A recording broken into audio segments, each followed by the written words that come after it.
APCC chief చేసిన ఆరోపణలు విమర్శలపై AP ప్రభుత్వ సలహాదారు సజ్జల రామకృష్ణారెడ్డి స్పందించారు. కాంగ్రెస్ పార్టీ రాష్ట్రానికి వైఎస్ కుటుంబానికి అన్యాయం చేసిందన్నారు. షర్మిల వాడిన భాష యాస సరికాదన్నారు. వైఎస్ఆర్ ఆశయాలకు అనుగుణంగా ముఖ్యమంత్రి జగన్ నిబద్ధతతో పనిచేస్తున్నారన్నారు. వైఎస్ఆర్ వారసుడిగా సీఎం జగన్ ప్రజల హృదయాల్లో సుస్థిర స్థానాన్ని సంపాదించుకున్నారని సజ్జల తెలిపారు. షర్మిల సజ్జల మధ్య జరిగిన డైలాగ్ వార్ని ఇప్పుడు చూద్దాం.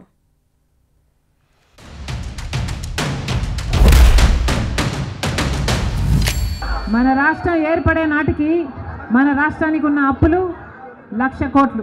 చంద్రబాబు గారు ముఖ్యమంత్రి అయిన 5 సంవత్సరాలకి ఆయన చేసిన అప్పులు 2,00,000 కోట్లు. ఆ తర్వాత వైసీపీ ముఖ్యమంత్రి జగన్ రెడ్డి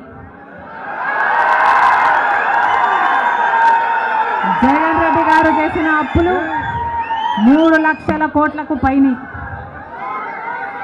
మొత్తంగా ఈరోజు అప్పులు కార్పొరేషన్లకు చెందిన లోన్లు చెల్లించాల్సినవన్నీ కలుపుకుంటే 10,00,000 కోట్ల అప్పుల భారం ఆంధ్ర రాష్ట్రం మీద ఉంది.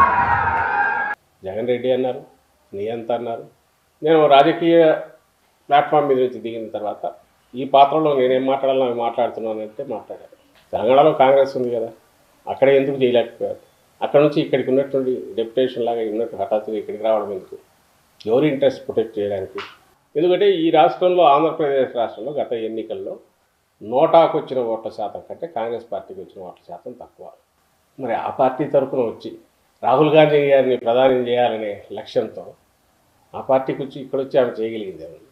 చేయడానికి అవకాశం ఉండేది తెలంగాణలో ఉంది. ఎందుకంటే మొన్నటి ఎన్నికల్లో 63 సీట్లే వాళ్ళకి వచ్చింది. అత్యవసర దీంతో బయట ఉన్నారు. రాజశేఖర రెడ్డి గారికి అక్కడ కూడా బాగా పేరు ఉంది. ఆ రాజశేఖర రెడ్డి గారి పేరు కాంగ్రెస్ నాయకులు కూడా అక్కడ యథేచ్ఛగా వాడుకున్నారు మన ఎన్నికల్లో. మరి ఎందుకు వచ్చారు? ఆమె లక్ష్యం రాహుల్ గాంధీ గారు చేయాలో ఇంకోటో కాదు, సిబిఎన్ చంద్రబాబు నాయుడు గారిని ఇక్కడ ముఖ్యమంత్రి చేయడం ఎట్లా అని ఉన్నట్టు. కనీసం 10 సంవత్సరాలలో కనీసం 10 కొత్త పెద్ద పరిశ్రమలైనా వచ్చినాయా? రాలేదు. పరిశ్రమలు వస్తే మన బిడ్డలకు ఉద్యోగాలు వచ్చేవి. వచ్చినాయా మన బిడ్డలకు ఉద్యోగాలు? రాలేదు. కనీసము రోడ్లు వేసుకోవడానికి కూడా డబ్బులు లేవు ఆంధ్ర రాష్ట్రంలో. అసలు ఈ రాష్ట్రానికి ఎవరన్నా అన్యాయం చేసిన పార్టీ ఉందంటే చంద్రబాబు నాయుడుతో కుమ్మక్కాయ ఆ రోజు కాంగ్రెస్ పార్టీ చేసింది. దాంతోనే అన్యాయంగా ఆంధ్రప్రదేశ్ డివైడ్ అయింది. అవశేష ఆంధ్రప్రదేశ్ అనే చిన్న ముక్క మనకి ఇచ్చేసి పంపించారు. వితౌట్ డ్యూ జరగాల్సినవన్నీ ఇవ్వాల్సినవి మన హక్కులు ప్రొటెక్ట్ చేయకుండా, స్పెషల్ స్టేటస్ లాంటిది చట్టంలో చేర్చకుండా ఈరోజు ఏమి అడుగుతున్నారు? స్పెషల్ స్టేటస్ గురించి ఎవరు పోరాడారు? అసలు పోరాడాల్సిన అవసరం ఉంది? చీల్చిందే కాంగ్రెస్ పార్టీ. ఏ ప్లాట్ఫామ్ మీద మీరు నిలబడి స్టేజ్ మీద మీరు నిలబడి మాట్లాడారో, షర్మిలమ్మ మాట్లాడారో, ఈరోజు అధ్యక్ష పదవి తీసుకుంటూ ఆ పార్టీనే కదా మొత్తం అన్యాయం చేసింది. ప్రతిపక్షంలో ఉండగా జగన్ రెడ్డి గారు చెప్పిన మాట, మేము అవిశ్వాస తీర్మానం ప్రవేశపెడతాము, తెలుగుదేశం పార్టీ ఎంపీలు అందరూ కూడా మద్దతు ఇవ్వండి, మూకుమ్మడి రాజీనామాలు చేస్తే స్పెషల్ స్టేటస్ ఎందుకు రాదో చూస్తారన్నాడు జగన్ రెడ్డి. ఆఖరికి జగన్ రెడ్డి గారు ముఖ్యమంత్రి అయిన తర్వాత ఒక్కటైనా నిజమైన ఉద్యమం చేశాడా? స్పెషల్ స్టేటస్ కోసం స్వలాభం కోసం రాష్ట్ర ప్రయోజనాలను తాకట్టు పెట్టింది వైసీపీ.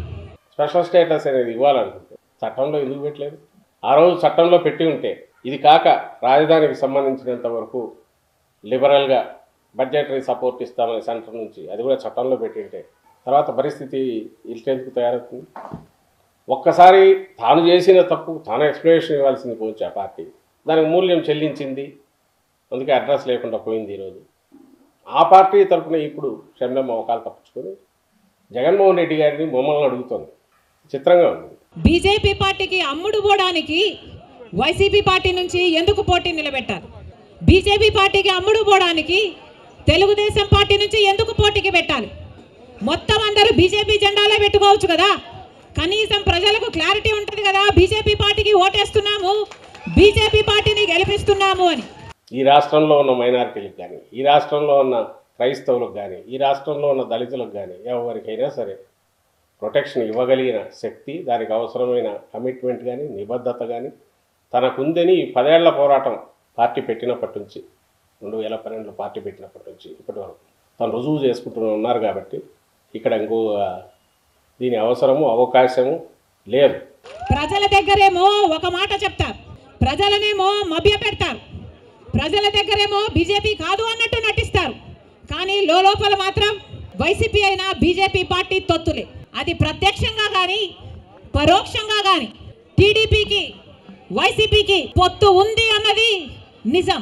ఒక రాష్ట్రంలో ప్రభుత్వంలో ఉన్నప్పుడు మన వ్యక్తిగత ఇష్టాలు కాదు, రాష్ట్రం అవసరాలు, ప్రజల అవసరాలు, ప్రజల ఆకాంక్షలు ఇవే ప్రధానంగా మన రాజకీయ విధానాలను నిర్దేశించాలని బలంగా నమ్మే వ్యక్తి కాబట్టి ఆ కేంద్రంలో ఎవరున్నా వాళ్ళతో సమన్వయం చేసుకొని వీలైనంత వరకు రాష్ట్రానికి మేలు జరిగేటట్టు చేయాలని ఆలోచించిన నాయకుడు జగన్మోహన్ రెడ్డి గారు.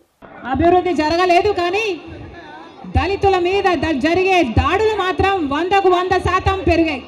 ఎక్కడ చూసినా ఇసుక మాఫియా, ఎక్కడ చూసినా లిక్కర్ మాఫియా, ఎక్కడ చూసినా మైనింగ్ మాఫియా, ఎక్కడ చూసినా దోచుకోవడం దాచుకోవడం. ప్రధానంగా చంద్రబాబు నాయుడు గారికి సంబంధించిన 14-19 మధ్య ఏం చేశారనేది ఆమె టార్గెట్ ఏదో మాట్లాడలో దొరికినా ఆయనకు పోయేదైతే ఏమీ లేదు. ఎందుకంటే ఇప్పుడు ఆయన ఉన్నది దాదాపు నేను ఇంతకుముందు అన్నట్టు వెంటిలేటర్ మీద ఉన్నాడు. పొత్తులు పెట్టుకొనో ఓటును ఏ ఓటు అయితే జగన్మోహన్ రెడ్డి గారికి వస్తుందో అది చీలాలి, ఏ ఓటు అయితే జగన్మోహన్ రెడ్డి గారికి వ్యతిరేకంగా ఉందని ఆయన అనుకుంటున్నాడు మా పార్టీకి, అది కలిసి ఉండాలి. ఇదే ఆయన టార్గెట్. అందుకే ఆయన ఏది చేసినా అదే చేస్తున్నాడు. పవన్ కళ్యాణ్ కూడా అక్కడక్కడ ఇంతకుముందు విమర్శించినవాడే, ఆయన ఈరోజు ఆయనతో కలిసాడు. ఎందుకంటే ఈరోజు ఆ ఓటు చీలకూడదు, యాంటీ ఇన్కంబెన్సీ అనే ఓటు చీలకూడదనే ప్రయత్నంలో భాగంగా ఈరోజు ఈమె ఇది మాట్లాడిన ఆ మాటల్లో డొల్లతనం క్లియర్గా కనపడుతుంది.